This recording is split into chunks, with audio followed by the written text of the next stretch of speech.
देखिए, हमें ये एमएलसी इलेक्शन के अंदर हमें भी मालूम है कि हमारे पास कितने वोट्स है, लेकिन हम जो घोड़े बाज़ार चल रहा है इस देश के अंदर, आमदारों को ख़रीद लो, खासदारों को ख़रीद लो, कॉरपोरेटर्स को ख़रीद लो, ये पूरे देश भर में धंधा चल रहा है इसमें, और बहुत लोग जानवरों की तरह बिक भी रहे हैं इसमें। हमारे पास कितने वोट्स है, वो उतने वोट्स की ताकत के ऊपर हमने ये तय किया कि हम अपना इलेक्शन लड़ेंगे, ताकि अगर ये अनअपोज होता है तो भारतीय जनता पार्टी वाले आज या तो थाईलैंड में रहते या गोवा के अंदर जाके डांस कर रहे होते।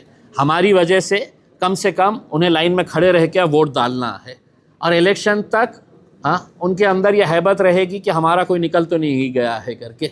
वो डर और वो खौफ उनके अंदर ज़िंदा रहना चाहिए। इस वजह से हमने सोचा कि हम ये इलेक्शन लड़ेंगे करके, और हमारे हाजी इसाक साहब को अपना हमने उम्मीदवार बनाया। हमारे पार्टी के तमाम जो ज़िम्मेदारान है, इन्होंने ये फ़ैसला लिया कि हम किसी भी हालत के अंदर है तो बैठेंगे नहीं, हम लड़ाएंगे, और ये लड़ने का हमने फ़ैसला किया है। अब आने वाले दिनों के अंदर हमारे जितने कॉरपोरेटर्स चुनकर आए हैं, नगर परिषद के अंदर जो हमारे उम्मीदवार चुनकर आए हैं, या मजलिस से मोहब्बत करने वाले दूसरे भी जो नगर परिषद के हमारे जीते हुए अलग मुख्तलिफ़ पार्टियों के हैं, वो भी इंशाल्लाह आप देखेंगे कि वो भी हमारा साथ देंगे करके। सर, राशन माफिया सर, पूरे देश में कॉकरोच पार्टी का आंदोलन जारी है और कल अभिजीत जित्ते उन पर हमला हुआ है, इस पर आप क्या कहें? जयपुर देखिए, उसके ताल्लुक से भी मुझे बहुत ज़्यादा मैं अपने उस पर देखिए, मैंने है तो आमदार रहते हुए मैं एमएलए था, उस वक्त भी ये मुद्दा उठाया था। आप मेरे बहुत सारे है तो ट्वीट्स आप देख सकते हैं इसमें। आप बहुत सारी मेरी शिकायतें थी कि किस तरीक़े से गरीब लोगों का अनाज जो है, ये इनके मुंह से निवाला खींचकर ये दो पैसा कमाने के लिए पूरे राज्य में नहीं, ये देश भर के अंदर ये सक्रिय एक रैकेट है जो सिविल सप्लाईज़ डिपार्टमेंट की तरफ से चलाया जाता है। उसका मंत्री कोई भी रहे, उसको मालूम है कि सबसे आसान पैसा कमाने का तरीक़ा क्या है। तो जो छोटे बच्चों को खिचड़ी बनाने के लिए, खिचड़ी खिलाने के लिए जो राशन सरकार देती है, वो राशन कैसा है तो डाइवर्ट किया जाता है।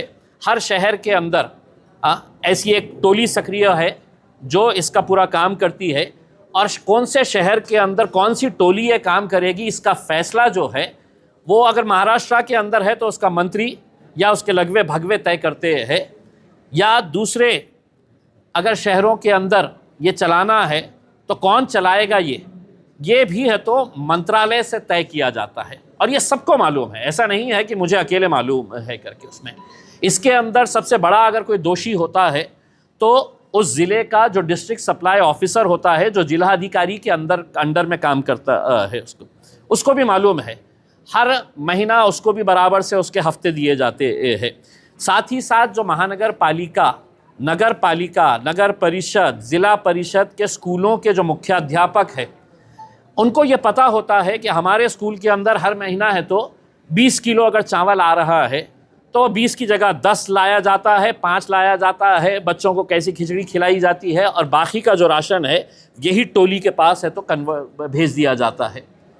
फिर इसके अलावा बहुत सारे राशन दुकानदारों को जो कोटा होता है, उसमें का आधा कोटा उनके दुकान तक पहुंचाया जाता है और आधा यही टोली के पास पहुंचा दिया जाता है। ये राशन होता क्या है इसका?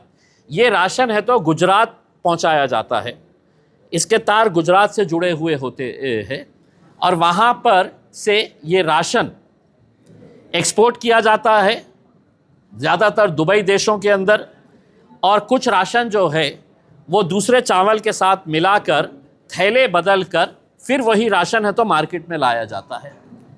आप अंदाज़ा नहीं लगा सकते हैं कि कितने करोड़ों का ये धंधा है करके इसमें। और इसमें चूंकि मंत्री साहब खुद इन्वॉल्व है, मंत्री साहब इन्वॉल्व होने की वजह से नीचे कोई कुछ करता नहीं है।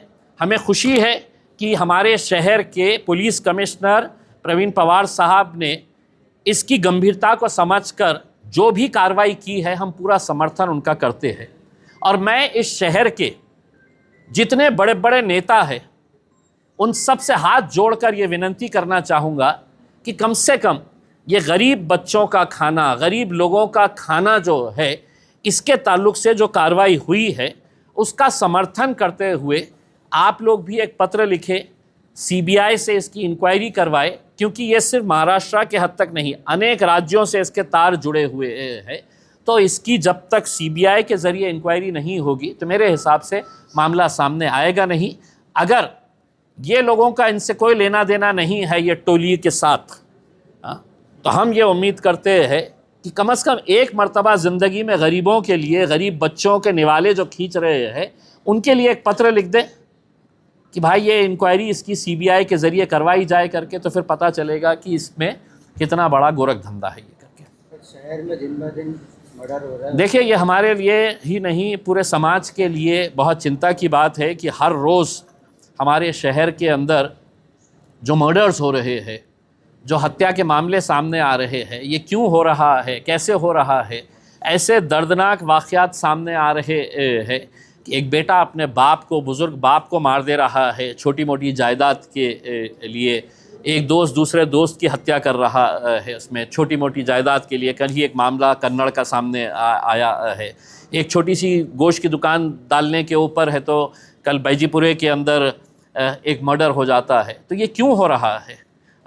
क्यों समाज है तो इंसान की ज़िंदगी को इतना कमज़ोर समझ रहा है, कीड़े मकोड़ों की तरह लोगों को मारा जा रहा है? ये हम सबको सोचने की ज़रूरत है और हमारी अपनी ज़िम्मेदारी है कि हम समाज के अंदर कैसा बदलाव लेकर आ सकते हैं। मैं तमाम हमारे मस्जिद के उलमाए दीन को हमने ये कहना चाहते हैं हाथ जोड़कर कि जुमे के खुतबे के वक्त में आप इस बात के ऊपर भी अपने बयान जारी करें कि ये जो समाज के अंदर जो बुराई फैल रही है, जो मर रहे हैं, जो मार रहे हैं, ये क्यों हो रहा है करके। तो इसके बारे में भी हम सब मिलकर आके ये जो क्राइम बढ़ रहा है इसको रोकने के लिए कोशिश करें।